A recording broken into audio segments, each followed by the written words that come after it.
Salama, frères et sœurs, famille en Christ, soyez tous bénis. J'espère que tout le monde va bien de ce jour de lundi 19 mai 2025. Soyez bénis, soyez fortifiés, soyez vraiment toujours dans la volonté de notre Seigneur et Sauveur, Yahshua Mashiach. C'est là que nous trouvons notre joie. Notre joie est en Jésus-Christ, le Seigneur des Seigneurs, Yahshua Mashiach, notre Créateur du ciel et de la terre, lui qui nous a créés à son image, lui qui est venu nous sauver, lui qui est venu nous accorder le pardon, la miséricorde. Parce que le monde que nous sommes venus ici, c'est un monde du péché, le monde de la malédiction, le monde des pleurs, le monde de souffrances, un monde compliqué. Lorsqu'on était dans le monde, on ne pouvait même pas le réaliser. C'est maintenant quand le Seigneur nous a ouvert les yeux que nous comprenons que donc on était vraiment morts. On était morts vraiment. Frères et sœurs dans le Seigneur, le monde est rempli que du péché. La terre est remplie du mal, de sang versé. Et quand on était dans le monde, on ne pouvait pas se rendre compte par rapport à toutes ces choses que nous voyons aujourd'hui, des souffrances. Lorsque le Seigneur nous touche, nous ressentons ces choses fortes dans nos cœurs. Nos cœurs sont blessés. Les cœurs sont vraiment déchirés.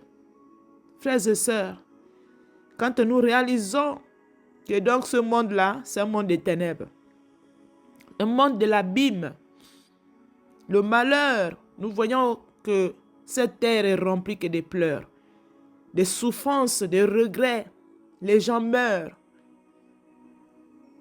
que des pleurs vraiment. Frères et sœurs, c'est à cause du péché. C'est le péché. Et il y en a beaucoup qui partent comme ça. Beaucoup, le monde, beaucoup de gens partent dans le péché, ils repartent dans le péché. Très peu qui reçoivent le salut. Très peu qui le reçoivent. Mais des masses de personnes, jeunes comme vieux, prennent le mauvais chemin. Ils repartent encore dans l'abîme. Vraiment, frères et sœurs, le Seigneur a fait un travail pour sauver l'humanité, mais nous voyons comment c'est que l'humanité continue à faire. L'humanité ne veut pas obéir à leur Créateur. Ils ne veulent pas suivre les instructions. Ils ne veulent pas suivre les conseils de leur Créateur. Petits comme grands, jeunes gens, à travers la terre, à travers le monde, l'orgueil à travers le monde. Vraiment, on doit toujours continuer à demander pardon. Pardon, c'est là que le Seigneur il trouve son plaisir. Parce que l'humanité a péché. Toute la terre, de génération en génération, depuis le commencement, que l'être humain a eu le problème avec Dieu. Et Dieu lui-même a maudit que les hommes, que vous allez mourir. C'est ça qu'il avait dit. Que vous allez mourir à cause de vos péchés-là. Et c'est ça que nous voyons physiquement. Que ce soit spirituellement et physiquement, les hommes meurent. C'est par la grâce même qu'on serait sauvé. Cette grâce-là, je ne sais pas. Il faut payer un prix. Il faut demander pardon jusqu'à vraiment au dernier souffle. Oui, demander pardon parce qu'il y a beaucoup de gens qui pensent qu'ils sont justes, qui pensent qu'ils n'ont pas les péchés, ils pensent qu'ils ne sont peut-être pas des pécheurs. On doit demander pardon jusqu'à vraiment pleurer, à s'enrouler, même si on fait la volonté de Dieu. Parce que le Seigneur, c'est ça qu'il veut. Le Seigneur, quand il priait même, il demandait pardon pour l'humanité. Voilà pourquoi il avait dit à Pierre, regardez comment, je vais vous montrer comment vous allez prier. Il dit, notre Père qui est aux cieux, que ton nom soit sanctifié. La sanctification, que ton règne vienne, que ta volonté se fasse sur la terre comme au ciel. Ça, c'était les prières du pardon. Que ta volonté se fasse, vous voyez? Donc, on doit prier, vraiment demander pardon. Parce que c'est le péché qui anime le monde entier. Le péché. Et c'est ça l'histoire que l'être humain a eu avec le Créateur. Et les humains ont eu avec Dieu. C'est à cause du péché. Donc le grand secret avec Dieu, c'est de demander pardon. Vraiment, jusqu'à notre dernier souffle. On s'enroulait même. Donc, mais voilà, je pleure tous les jours. Je pleure tous les jours. Le Saint-Esprit me fait pleurer. Que vous êtes des pécheurs. Je pleure des fois des pleurs en mer à cause de ce péché. Mais il y en a très peu qui ne pleurent pas à cause de leur péché. Beaucoup de gens ne pleurent même pas. Ils pensent que ceux qui sont... en fait, ils pensent qu'ils sont justes, quoi. Qu'ils sont sortis là, ils sont venus sur la terre là. Ils sont venus, c'est des saints. Beaucoup de gens, les chrétiens, hein. Et ils oublient même qu'ils ont fait des choses graves dans leur vie. Ils oublient ça.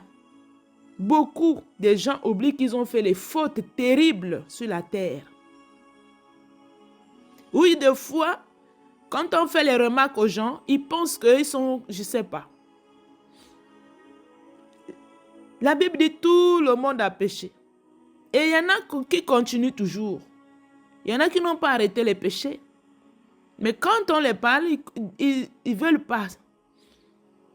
Beaucoup continuent à faire les erreurs. Même dans l'église. Beaucoup sont la rébellion. Beaucoup ne veulent pas qu'on leur fait la remarque. Beaucoup ne veulent pas les conseils. Il y en a qui ont déjà abandonné les péchés, je sais. Il y en a qui écoutent maintenant Dieu, qui ont rangé leur vie. Mais la majorité continue à désobéir Dieu, même si les gens la prient. Beaucoup, les enfants de Dieu, continuent à faire les mauvaises choses. Il y en a qui n'aiment pas les conseils. Ils ne veulent pas ni les conseils de Dieu, ni les conseils des frères ou des sœurs. Ils pensent connaître tout. Ils disent même que non, ils sont dans la justice. Vous voyez, le péché, c'est ça en fait. C'est ça le grand problème aujourd'hui. Et beaucoup vont perdre le salut à cause de l'orgueil. Parce qu'ils n'ont pas écouté la voix de leur Créateur. Lorsque Dieu les avait touchés, ils rejetaient. Et ils marchaient encore selon les traits du diable dans l'église. Malgré qu'ils étaient dans l'église, dans l'assemblée, beaucoup continuaient encore à être rebelles. Ils n'étaient pas brisés de l'orgueil. Le brisement. Beaucoup ne sont pas brisés de l'orgueil. Mais les gens la prient. Ils sont aussi dans la prière. Bon. Vous savez pourquoi Jésus dit que beaucoup ne vont pas rentrer au royaume des cieux. C'est à cause de l'orgueil. Même si les gens la priaient, ils n'obéissaient pas à la parole.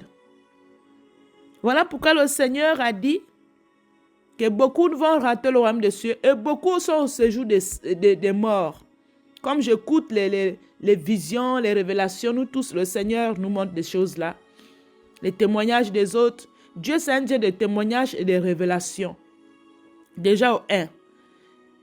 Là où on est là, on ne peut pas prier sans que Dieu ne nous parle. Dieu nous parle.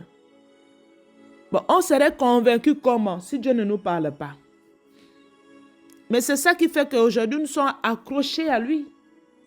C'est parce qu'il nous communique des choses, des révélations, des visions dans sa parole. Il nous parle dans sa parole.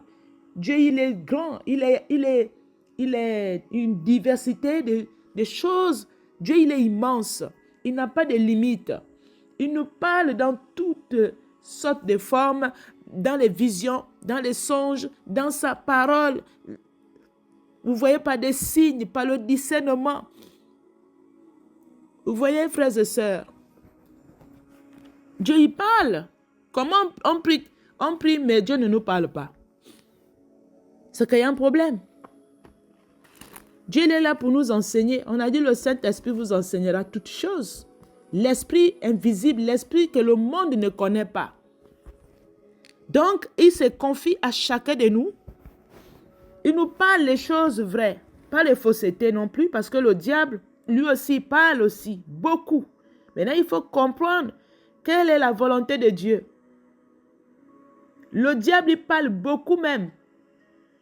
Et beaucoup de gens confondent même les œuvres du diable. Ils vont dire que c'est Dieu qui les parle. C'est un truc terrible. Quand Dieu nous parle, vous allez voir qu'il y aura un changement dans la vie de cette personne. Parce que Dieu ne parle pas dans les péchés. Quand Dieu il parle avec les enfants obéissants et les enfants obéissants là, ils mettent en pratique. C'est ça Dieu. Dieu il parle avec les enfants qui obéissent. Et vous allez voir là la différence dans la vie de ces personnes-là. Souvent, il y a les gens que Dieu dit, les gens disent oui, Dieu les parle. Mais pourquoi les gens là ne changent pas? Pourquoi ils sont toujours dans les mêmes erreurs? Pourquoi la vie ne change pas non plus aussi? Mais là où il y a Dieu, c'est là où il y a la sainteté, là où il y a la victoire, là où il y a la délivrance, là où il y a la solution. Et puis si Dieu te parle, vraiment, si on écoute, il y aura la solution. Parce que lui, c'est la solution, lui, c'est la guérison, lui, c'est la restauration. Les gens ne savent pas qu'il y a un autre esprit qui les parle. Moi, les choses là, on connaît ça maintenant. Et beaucoup, ils attribuent à Dieu, c'est Dieu. Non. Le diable, quand il allait séduire Jésus à la montagne, mais il a bien parlé aussi. Il savait que Jésus pouvait changer la pierre en pain, du pain. Il savait ça. Mais est-ce que Jésus l'avait écouté? Puisque Jésus, c'est la parole. Donc, vraiment, on doit demander pardon. L'Église avait un qui croyait faire des bonnes œuvres parce qu'il donnait des choses. Et il pensait que les gens ne sont pas brisés de l'orgueil. Le brisement, ça c'est encore un autre niveau.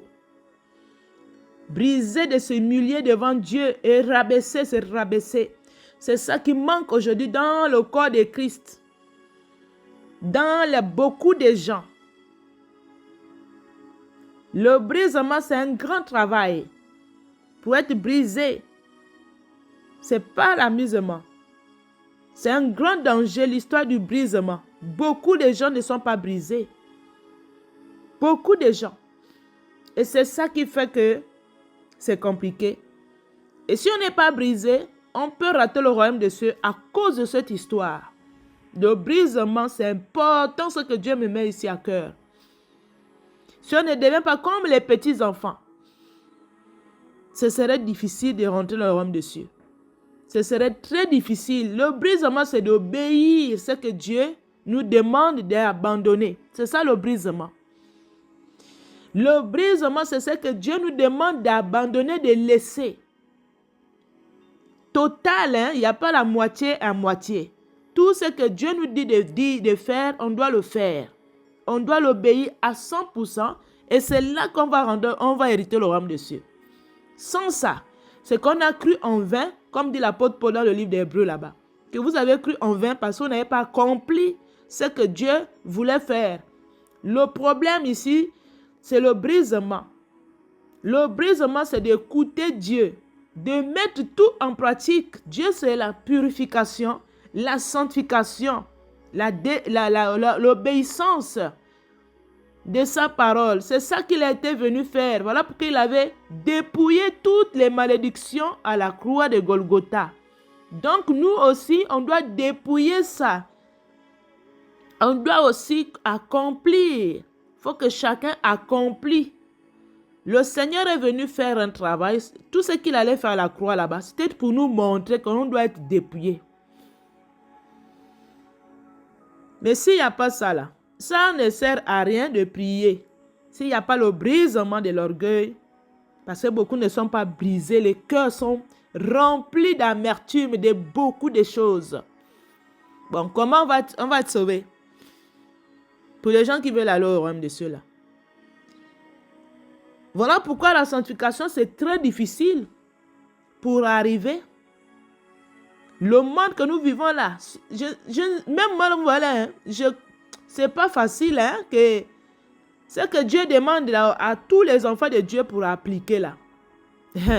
C'est pas la mise en main. Hein. C'est pas la... Les gens prient beaucoup, non? Les gens font les jeûnes, machin, mais au final, on voit que ça tourne à rond. Dieu ici, c'est le brisement de l'orgueil. Et faire son œuvre. C'est comme si l'histoire de Dieu, tu t'abandonnes à Dieu à 100%. L'histoire de Dieu, c'est s'abandonner à 100% à Dieu. L'histoire de Dieu, c'est ça. Les convoitises, hein, tout ça là, tu abandonnes. C'est là que vous allez voir. Là, tu es sur le chemin. Mais si on n'est pas là-bas, c'est compliqué. Même les prières qu'on fait là, ça ne monte même pas.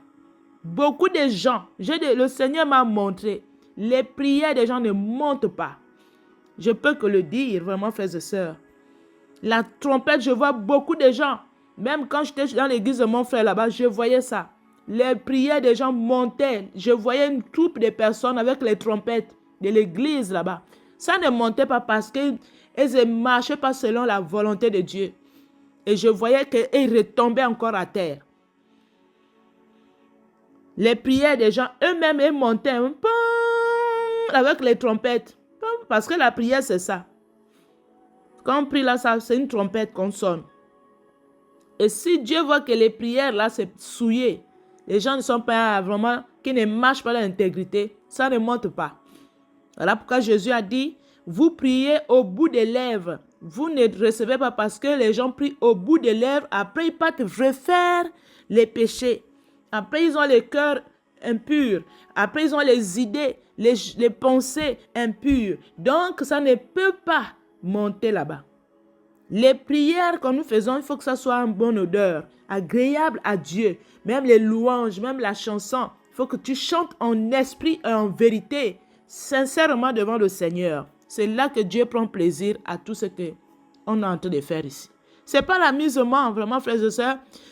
Si je viens parler ici ce matin, vraiment, vous ne pouvez pas imaginer.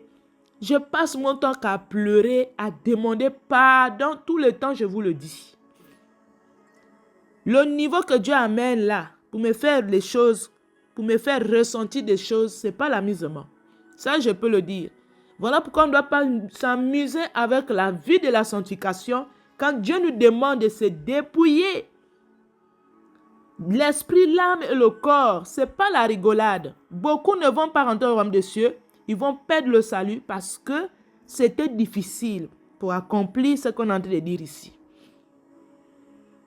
Vraiment. On doit demander pardon pour nos familles. Nos familles, pour nous-mêmes. Nous, on a péché. Est-ce qu'on était juste d'abord dans le monde? Quand on était dans le monde d'abord, on a fait les choses terribles. Et même dans l'église, les gens continuent à faire le mal. Ce n'est pas seulement dans le monde, mais puisque le péché aussi est dans l'église, les gens ne sont pas dépouillés des mauvaises pensées, les jalousies, les haines, les critiques, le mensonge, les tromperies. Bon, est-ce que ça là, Dieu est d'accord? Dieu voit les cœurs des gens, non? Il dit, je connais vos pensées. Je vois la marche de chacun. Il sait qui est qui sur la terre. Dieu connaît. Dieu il sait qui est qui. Il sait qui cherche la vérité. Il sait celui qui veut se dépouiller à fond la caisse. Dieu connaît. Dieu connaît aussi ceux qui se dépouillent à moitié-moitié. Dieu connaît aussi ceux qui prennent le temps de pleurer les péchés qu'il a eu à faire. Dieu les connaît. Dieu connaît ces gens-là qui sont sincères, qui veulent vraiment mourir pour le Seigneur, qui veulent vraiment que le Seigneur les prenne, qui veulent même qui sont épuisés des choses de ce monde, la convoitise de ce monde. Dieu connaît ce groupe-là. Mais ces gens-là, ils sont sur la terre ici juste pour accomplir une mission. Dieu les connaît. Dieu aussi connaît ceux-là qui ne veulent plus les convoitises de ce monde-là. Dieu connaît ceux-là. Dieu aussi connaît ceux qui sont fatigués des distractions de ce monde-là. C'est une diversité de personnes sur la terre. Comme je vous dis souvent, nous voyons la nature. La nature a un caractère. Les arbres que vous voyez là, chacun est différent. Nous sommes les arbres. Mais vous allez voir qu'il y a des arbres qui sont secs. Il y a des arbres qui sont qui ont la sève. Il y a les arbres qui sont petits. Il y a des grands. Il y a le baobab. Il y a beaucoup. C'est une diversité aussi de gens. Les arbres que nous voyons sur la terre. Tout ce que vous voyez, arbres là que vous voyez là, c'est une signification. Et nous aussi, chacun de nous a une signification aussi, a son identité. C'est les gens qui ne comprennent pas. Les arbres que vous voyez là, derrière un arbre là, il y a un esprit. Il dégage une énergie. Chaque arbre que vous voyez ici sur la terre. Voilà pourquoi le Seigneur dit, celui qu'on avait guéri, qu'on avait guéri dans la Bible, il a dit, je vois, l'aveugle là. Il dit qu'il voit. Il a vu les hommes comme les arbres. Quand il avait recouvert la vue, quand il voyait, il a dit, je vois, qu'on l'avait guéri. Et il a vu quoi? Les hommes, les arbres là sont comme les hommes en fait. Donc l'arbre est comme nous sommes les arbres en fait. Et la diversité de la terre que vous voyez les arbres ici, c'est ça que ça veut dire. Donc chacun est différent. Chacun est différent. Sur la terre ici, les humains. Donc frères et sœurs, on doit demander pardon. Pardon les péchés énormes sur la terre ici. L'être humain, le péché va augmenter encore. Ça va augmenter. Là, on est là, ça va prendre l'ampleur. On est dedans. Il n'y aura même plus de limites. On serait même épuisé. Il y en a d'autres serviteurs et servantes, des enfants de Dieu, seront épuisés de voir le péché sur la terre. Ceux qui ont lavé leurs robes. Parce qu'il y a des enfants de Dieu qui se sanctifient à travers le monde. Oui, qui sont épuisés, qui sont fatigués. De voir ceux qui ont obéi à leur Créateur, qui écoutent aussi. Il y en a des enfants là, obéissants. Pourquoi je le dis? Parce qu'il y a des gens qui vont être aussi sauvés. Sinon, ça n'a pas de sens. Il y aura des gens qui vont être sauvés. Oui. Le Seigneur a dit, il viendra enlever l'église. Pourquoi? Parce qu'il y en a qui ont lavé leurs robes. Ces paroles vont s'accomplir. Il a dit, il viendra enlever ceux qui l'appartiennent et ceux qui ne l'appartiennent pas vont rester. Donc, il y en a, ça veut dire qu'il y en a qui sont là, qui ont lavé leurs robes. Il y en a qui marchent dans la sanctification, qui écoutent, qui sont vraiment sortis de l'esprit du monde, des convoitises, des envies des mondes là, qui ont arrêté ces choses, qui sont là pour servir le Seigneur, qui ont l'amour de leur Créateur, qui ont l'amour du ciel en fait. Oui, il y a des gens comme ça. Le monde là, ça ne les dit plus rien du tout. Les programmes du monde là, ça ne les dit plus rien. Ils ont que les projets pour le ciel, pour servir Dieu nuit et jour. Il y a des gens, il y a des serviteurs, des servantes comme ça. Leur pensée est focalisée pour les choses de Dieu, pas pour les balades, pas pour les histoires à gauche, à droite, non. Pas pour les convoitises. Et même si les personnes là sortent même aller, et ils ont les choses de Dieu en eux, dans leur bouche. Ils ont la parole. Même s'ils vont se déplacer, aller où, mais ils vont faire toujours l'œuvre de Dieu partout, ça va les suivre. Ils ne vont pas être seulement distraits dans les choses du monde. Non, ils seront toujours dans les activités de Dieu, même si les personnes là se déplacent, même s'ils voyagent, même si c'est partout là, ils vont marcher avec ce flambeau là, le manteau de la vie éternelle. Comme la parole d'Ésaïe 61, Ésaïe lui-même il dit, l'Esprit du Seigneur est sur moi. Il m'a envoyé pour porter les bonnes nouvelles aux malheureux. Il m'a envoyé pour guérir ceux qui ont le cœur brisé, pour proclamer aux captifs la liberté, aux prisonniers la délivrance. Donc c'est des serviteurs, des servantes qui marchent avec cette parole. Même s'ils vont se déplacer, il y a des enfants de Dieu comme ça. Donc vraiment, frères et sœurs, c'est ça que je voulais partager avec vous ici. Que le Seigneur puisse nous aider. Que le Seigneur puisse mettre l'amour dans nos cœurs et continuons à demander pardon parce que le grand problème, c'est le péché. C'est ce qui a amené la chute dans le monde entier. Sur la terre que nous vivons, c'est l'être humain lui-même qui a cherché ce problème de malédiction. Donc, les enfants de Dieu doivent toujours demeurer dans demander Dieu pardon tous les jours. Oui. Tous les jours, on doit demander pardon, pleurer à Dieu en s'enroulant même. Seigneur, pardonne ma famille, pardonne-moi, pardonne les enfants, pardonne-nous tous. C'est ça. Et là, Dieu va nous aider. Oui. Donc, voilà un peu ce que je voulais partager avec vous ici ce matin. Que le Seigneur nous aide. Merci encore et shalom, shalom. Merci.